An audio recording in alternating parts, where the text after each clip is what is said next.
Hi friends, கத்திரிக்காய் காரக்குழம்பு வைக்கலாமாங்க. அது கடாய் வச்சுக்கோங்க, எண்ணெய் ஊற்றிக்கோங்க. எண்ணெய் காயட்டங்க. எண்ணெய் காய்ஞ்சதும் கடுகு போட்டுக்கோங்க. சிறிதளவு சீரகம், சிறிதளவு வெந்தயம் சேர்த்துக்கோங்க.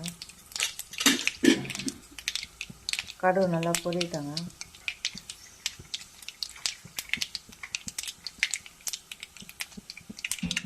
கடுகு நல்லா பொரியும் பூண்டு போட்டுக்கோங்க.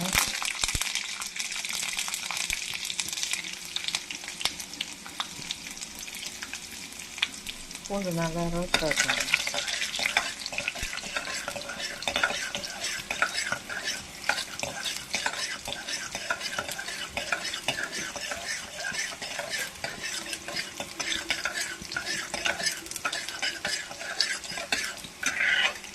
அப்புறம் பொடியாக அரைஞ்சி வச்சுக்கிறோம். வெங்காயம் சேர்த்துக்கோங்க.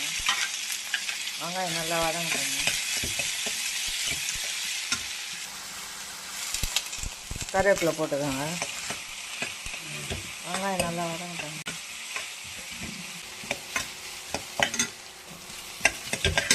அப்புறம் தக்காளி சேர்த்துக்கோங்க.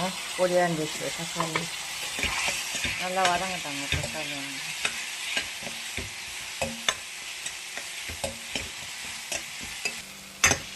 வெங்காயம் தக்காளி நல்லா வதங்கினாங்க. நல்லா வதங்கினோன்னா இந்த நீட்டாக அரைஞ்சி வச்சுக்கிற கத்திரிக்காய் சேர்த்துக்கோங்க.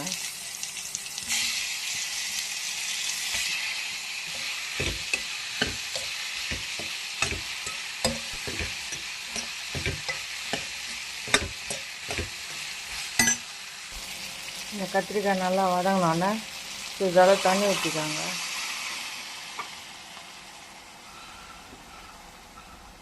தேவையான அளவு மிளகாய்த்தூள், மஞ்சாத்தூள் சிறிதளவு, தேவையான அளவு உப்பு சேர்த்துக்கோங்க. நல்லா கலந்துக்கோங்க. அடுப்பு ஸ்லோவில் வச்சு வேக விடுங்க.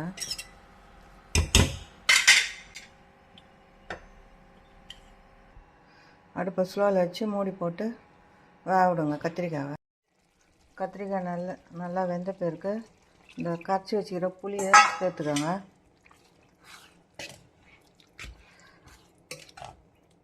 புளி ஊற்றி ஒரு 5 நிமிஷம் கொதிக்கிட்டோங்க. அப்போ தான் புளியில் இருக்கிற பச்சை வாசனை போகுங்க.